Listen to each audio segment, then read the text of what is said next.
So that's why it was almost impossible to make the blue LED These such don't a get their color from their plastic covers, and you can see that because here is a transparent LED that also glows the same red color. The color of the light comes from the electronics themselves. The casing just helps us tell different LEDs apart. In 1962, General Wait, so how about the RGB? engineer Nick Holonyak created the first visible Maybe it's not LED, I don't know. It glowed a faint red. A few years after that, engineers at Monsanto created a green LED. But for decades, all we had were those two colors. So LEDs could only be used in things like indicators, calculators, and watches. If only we could make blue. Then we could mix red, green, and blue to make white, and every other color, unlocking LEDs for every type of lighting in the world, from light bulbs to phones to computers to TVs to billboards. But blue was almost impossible to make. Why is that? Throughout the 1960s, every big electronics company in the world, from IBM to GE to Bell Labs, raced to create the blue LED. They knew it would be worth billions. Despite the efforts of thousands of researchers, nothing worked. 10 years after Holonyak's original LED turned into 20, then 30, and the hope of ever using LEDs for light faded away. According to a director at Monsanto, these won't ever replace the kitchen light. They'd only be used in appliances, car dashboards, and stereo sets to see if the stereo was on. This might still be true today, if not for one engineer who defied the entire industry and made three that's not true anymore. breakthroughs to create the world's first blue LED. Shuji Nakamura was a researcher at a small Japanese chemical company named Nishia. They had recently expanded into the production of semiconductors to be used in the manufacture of red and green LEDs. But by the late 1980s, the semiconductor division was on its last legs. They were competing against far more established companies in a crowded market, and they were losing. Tensions started to run high. Younger employees begged Nakamura to create new products, while senior workers called his research a waste of money. And at Nishia, money was in short supply. Nakamura's lab mainly consisted of machinery he had scavenged and welded together himself. Phosphorus leaks in his lab created so many explosions that his coworkers had stopped checking in on him. By 1988, Nakamura's supervisors were so disillusioned with his research that they told him to quit. So it was out of desperation that he brought a radical proposal to the company's founder and president, Nobuo Ogawa. The elusive blue LED that the likes of Sony, Toshiba, and Panasonic had all failed at. What if Nishia could be the one to create it? After suffering loss after loss on their semiconductors for more than a decade, Ogawa took a gamble. He devoted 500 million yen, or $3 million, likely around 15% of the company's annual profit, to Nakamura's moonshot project.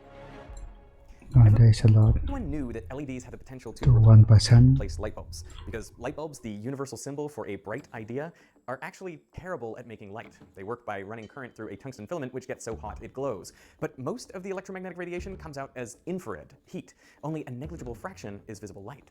In contrast, LED stands for light-emitting diode. It's right there in the name. LEDs primarily create light, so they're far more efficient. And a diode is just a device with two electrodes, which only allows current to flow in one direction. Way less water. So here's how an LED works. When you have an isolated atom, each electron in that atom occupies a discrete energy level. You can think of these energy levels like individual seats from a hockey stadium. And all atoms of the same element, when they are far apart from each other, have identical available energy levels. But when you bring multiple atoms together to form a solid, something interesting happens. The outermost electrons now feel the pull not only of their own nucleus, but of all the other nuclei as well. And as a result, their energy levels shift. So instead of being identical, they become a series of closely spaced but separate energy levels, an energy band. The highest energy band with electrons in it is known as the valence band, and the next higher energy band is called the conduction band. You can think of it like the balcony level. In conductors, the valence band is only partially filled. This means with a little bit of thermal energy, electrons can jump into nearby unfilled seats. And if an electric field is applied, they can jump from one unfilled seat to the next and conduct current through the material. In insulators, the valence band is full, and the difference in energy between the valence and conduction bands, the band gap, is large. So when an electric field is applied, no I feel like I've learned this in physics, but I forgot electrons can move. There are no available seats to move into in the valence band, and the band gap is too big for any electrons to jump into the conduction band. Which brings us to semiconductors. Semiconductors are similar to insulators, except the band gap is much smaller. This means at room temperature, a few electrons will have sufficient energy to jump into the conduction band, and now they can easily access nearby empty seats and conduct current. Not only that, the empty seats they left behind in the valence band can also move. Well, really, it's the nearby electrons jumping into those empty seats, but if you look from afar, it's as though the empty seat or hole is moving, like a positive charge, in the opposite direction to the electrons in the conduction band. By themselves, pure semiconductors are not that useful. To make them way more functional, you have to add impurity atoms into the lattice. This is known as doping. For example, in silicon, you can add a small number of phosphorus atoms. Phosphorus is similar to silicon, so it easily fits into the lattice, but it brings with it one extra valence electron. This electron exists in a donor level just beneath the conduction band. So with a bit of thermal energy, all these electrons can jump into the conduction band and conduct current. Since most of the charges that can move in this type of semiconductor are electrons, which are negative, this sort of semiconductor is called N-type, N for negative. But I should point out that the semiconductor itself is still neutral. It's just that most of the mobile charge carriers are negative. They are electrons. So there is also another type of semiconductor where most of the mobile charge carriers are positive, and Is it's it called P? p-type. To make p-type silicon, you add a small number of atoms of, say, boron. Boron fits into the lattice but brings with it one fewer valence electron than silicon, so it creates an empty acceptor level just above the valence band. And with a bit of thermal energy, electrons can jump out of the valence band, leaving behind holes. It is these positive holes which are mostly responsible for carrying current in the p-type semiconductor. Again, the material overall is uncharged, it's just that most of the mobile charge carriers are positive holes. Where things get interesting is when you put a piece of p-type and n-type together. Without even connecting this to a circuit, some electrons will diffuse from n to p and fall into the holes in the p-type. This makes the p-type a little negatively charged and the n-type a little positively charged. So there is now an electric field inside an inert piece of material. Electrons keep diffusing until the electric field becomes so large it prevents them from crossing over. And now we have established the depletion region, an area depleted of mobile charge carriers. There are no electrons in the conduction band and no holes in the valence band. If you connect a battery the wrong way to this diode, it simply expands the depletion region until its electric field perfectly opposes that of the battery, and no current flows. But if you flip the polarity of the battery, then the depletion region shrinks, the electric field decreases, and electrons can flow from N to P. When an electron falls from the conduction band into a hole in the valence band, that band gap energy can be emitted as a photon. The energy change of the electron is emitted as light, and this is how a light-emitting diode works. The size of the band gap determines the color of the light emitted. In pure silicon, the band gap is only 1.1 electron volts, so the photon released isn't visible, it's infrared light. These LEDs are actually used in remote controls like for your TV, and you can capture them on camera. Moving up the spectrum, you can see why the first visible light LEDs were red, and then green, and why blue was so hard. A photon of blue light requires more energy and therefore a larger band gap. By the 1980s, after hundreds of millions of dollars had been spent hunting for the right material, every How electronics to make it larger company had come up empty-handed. electron But bond. researchers had at least figured out the first critical requirement: high-quality crystal. No matter what material you used for the blue LED, it required a near-perfect crystal structure. Any defects in the crystal lattice disrupt the flow of electrons, so instead of emitting their energy as visible light, it is instead dissipated as heat. So the first step in Nakamura's proposal to Ogawa was to disappear to Florida. He knew an old colleague there whose lab was beginning to use a new crystal-making technology called metal organic chemical vapor deposition, or MOCVD. Again spill. An MOCVD reactor, essentially a giant oven, was and still is the best way to mass-produce clean crystal. It works by injecting vapor molecules of your crystal into a hot chamber, where they react with a base material called a substrate to form layers. It's important that the substrate lattice matches the crystal lattice being built on top of it to create a stable, smooth crystal. This is a precise art. The crystal layers often need to be as thin as just a couple of atoms. Nakamura joined the lab for a year to master MOCVD, but his time there was miserable. He wasn't allowed to use the working MOCVD, so he spent 10 of his 12 months assembling a new system almost from scratch. Even worse, his lab mates shunned him, because Nakamura didn't have a doctorate, nor any academic papers to his name, as Nishia didn't allow publishing. His lab mates, all PhD researchers, dismissed him as a lowly technician. Actually bullying. Experience fueled him. Nakamura wrote, "I feel resentful when people look down on me. I developed more fighting spirit. I would not allow myself to be beaten by such people." He returned to Japan in 1989 with two things in hand. One, an order for a brand new MOCVD reactor for Nishia, and two, a fervent desire to get his PhD. At that time in Japan, you could earn a PhD without having to go to university, simply by publishing 5 papers. Nakamura had always known his chances of inventing the blue LED were low, but now he had a backup plan. Even if he didn't succeed, he could at least get his PhD. But now the question was, with MOCVD under his belt, which material should he research? By this time, scientists had narrowed the options down to 2 main candidates, zinc selenide and gallium nitride. These were both semiconductors with band gaps theoretically in the blue light range. Zinc selenide was the far more promising option. When grown in an MOCVD reactor, it had only a 0.3% lattice mismatch with its substrate, gallium arsenide. Therefore, zinc selenide crystal had about 1,000 defects per square centimeter, within the upper limit for LED functioning. Its only issue was that while scientists had figured out multiple different ways to create N-type zinc selenide, no one knew how to create P-type. In contrast, gallium nitride had been abandoned by almost everybody for 3 reasons. First, it was much harder to make a high-quality crystal. The best substrate for growing gallium nitride was sapphire, but its lattice mismatch was 16%. This is more complicated. This resulted in higher defects, over 10 billion per square centimeter. The second problem was that, like zinc selenide, There's a lot of defects. scientists had only ever created N-type gallium nitride using silicon. P-type was elusive. And third, to be commercially viable, a blue LED would have to have a total light output power of at least 1,000 microwatts. That's 2 orders of magnitude more than any prototype had ever achieved. So between the 2 candidates, almost all researchers were focused on zinc selenide. Did he use letter? Nakamura surveyed the crowded field and decided that if he were going to publish 5 papers by himself, he'd better focus on gallium nitride, where the competition was much less fierce. This material's main claim to fame was one development back in 1972, when RCA engineer Herbert Maruska made a tiny gallium nitride blue LED. But it was dim and inefficient, so RCA slashed the project's budget, calling it a dead end. 20 years later, scientific opinion hadn't changed. When Nakamura attended the biggest applied physics conference in Japan, the talks on zinc selenide had over 500 attendees. The talks on gallium nitride had 5. 2 of those 5 attendees were the world experts on gallium nitride, Dr. Isamu Akazaki and his former grad student, Dr. Hiroshi Amano. In contrast to Nakamura's academic background, they were researchers at Nagoya University, one of Japan's best. A few years earlier, they had made a breakthrough on the first problem of high-quality crystal. Instead of growing gallium nitride directly on sapphire, they first grew a buffer layer of aluminum nitride. This has a lattice spacing in between that of the other 2 materials, making it easier to grow a clean gallium nitride crystal on top. The only issue was that the aluminum caused problems for the MOCVD reactor, making the process hard to scale. But Nakamura wasn't even close at this stage. Back at Nishia, he couldn't get gallium nitride to even grow normally in his new MOCVD reactor. After 6 months, desperate for results, he decided to take the machine apart and build a better version himself. His 10 months spent putting together the reactor in Florida were suddenly invaluable. He began following the same routine each day. Arrive at the lab at 7 a.m. Spend the first half of the day welding, cutting, and rewiring the reactor. Spend the rest of the day experimenting with the modified reactor to see what it can do. At 7 p.m., go home, eat dinner, wash, and sleep. Nakamura repeated this routine every single day, Works for 12 hours. taking no weekends and no holidays except for New Year's Day, the most important holiday in Japan. After a year and a half of continuous work, he came into the lab on a winter day in So non-stop working, 1990. nice. As usual, he tinkered around in the morning, grew a gallium nitride sample in the afternoon, and tested it. But this time, the electron mobility was 4 times higher than any gallium nitride ever grown directly on sapphire. Nakamura called it the most exciting day of his life. His trick was to add a second nozzle to the MOCVD reactor. The gallium nitride reactant gases had been rising in the hot chamber, mixing in the air to form a powdery waste. But the second nozzle released a downward stream of inert gas, pinning the first flow to the substrate to form a uniform crystal. For years, scientists had avoided adding a second stream to MOCVD because they thought it would only introduce more turbulence. But Nakamura used a special nozzle so that even when the streams combined, they remained laminar. He called his invention the two-flow reactor. Now he was ready to take on Akazaki and Amano. But instead of copying their aluminum nitride buffer layer, his two-flow design allowed him to make gallium nitride so smooth and stable, it itself could be used as a buffer layer on the sapphire substrate. This, in turn, yielded an even cleaner crystal of gallium nitride on top, without the issues of aluminum. Nakamura now had the highest quality gallium nitride crystals ever made. But just as he was getting started, things took a wrong turn. While he had been in Florida, Nobuo Ogawa had stepped back from Nishia to become chairman.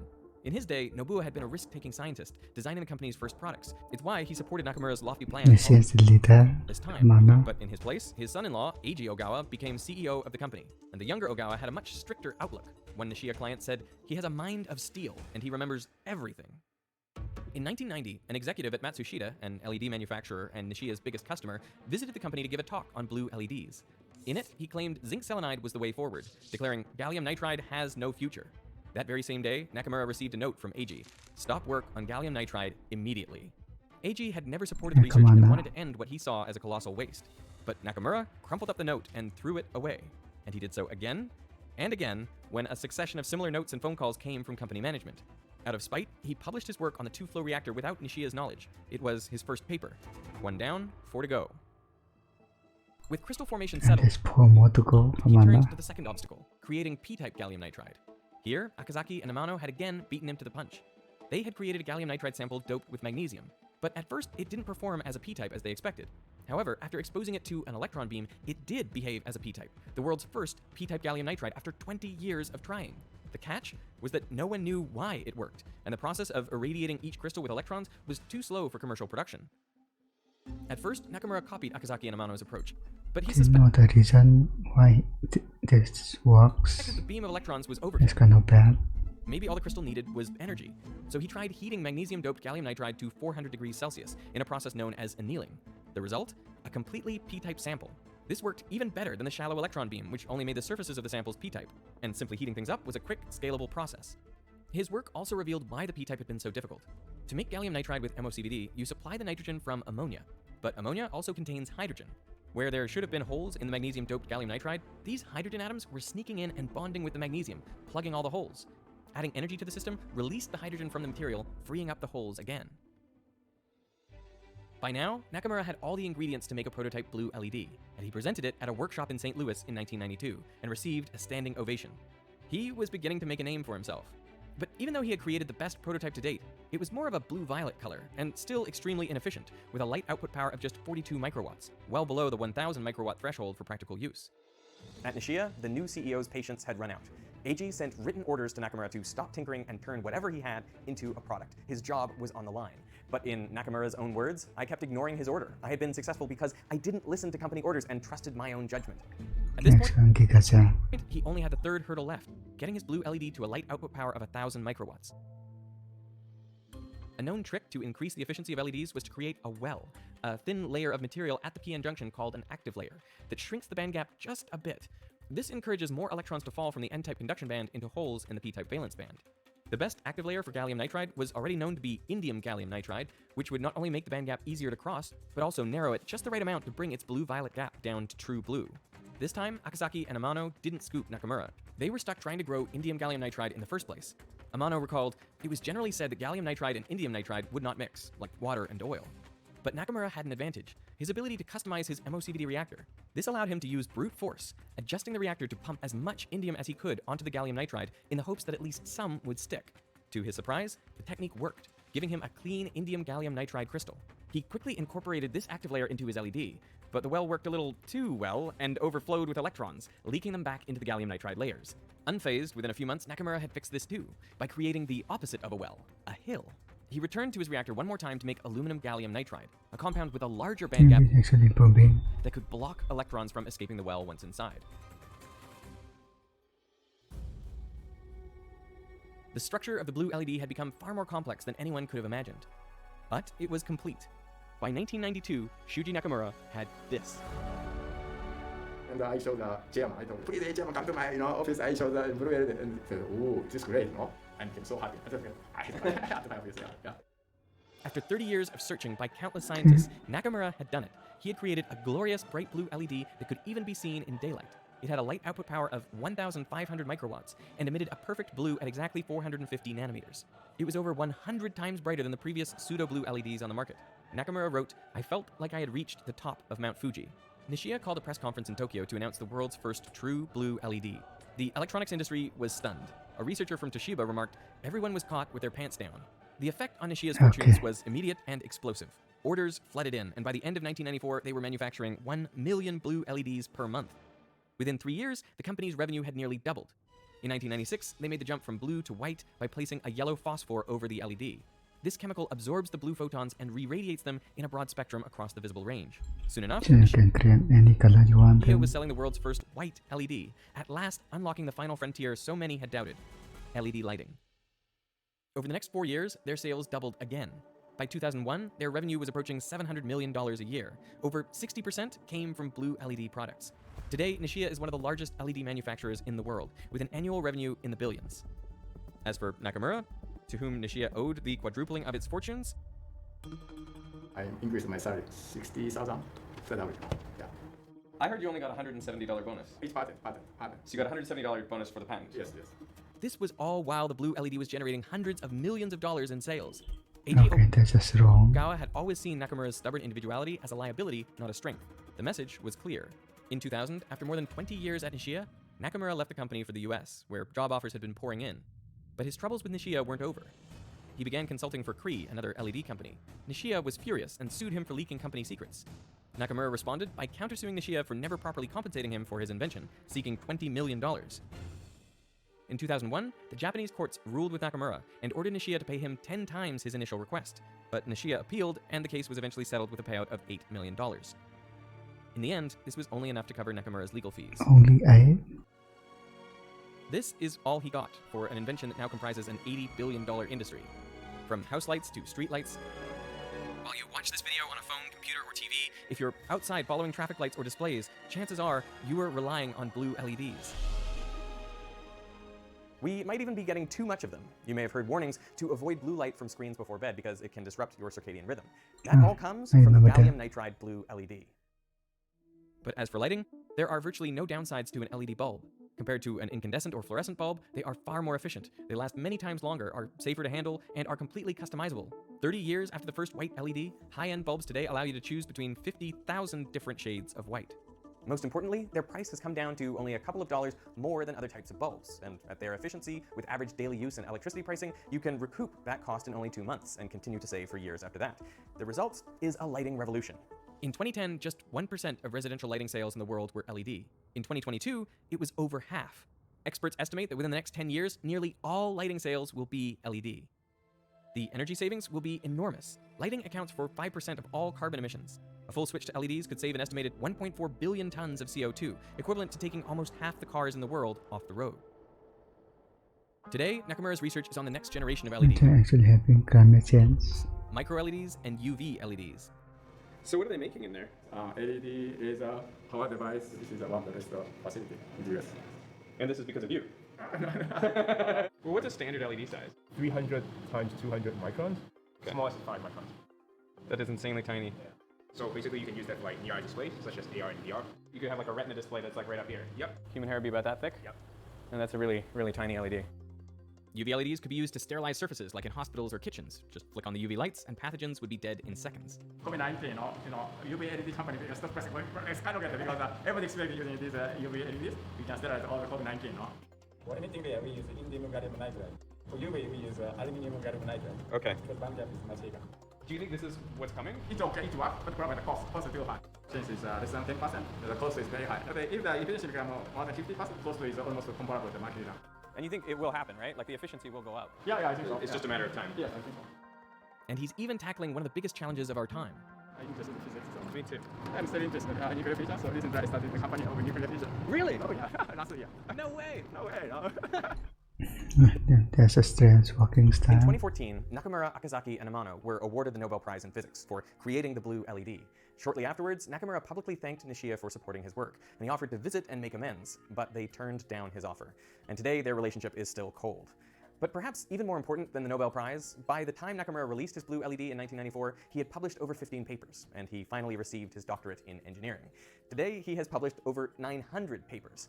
Throughout his entire journey, one thing has never changed. What is your favorite color? Oh, good. Okay. Was it always blue, or only after you made the LED? I was born in the fishery village. In front of the house is the ocean, blue already. There's Well, I was that's actually sweet. Is everything there?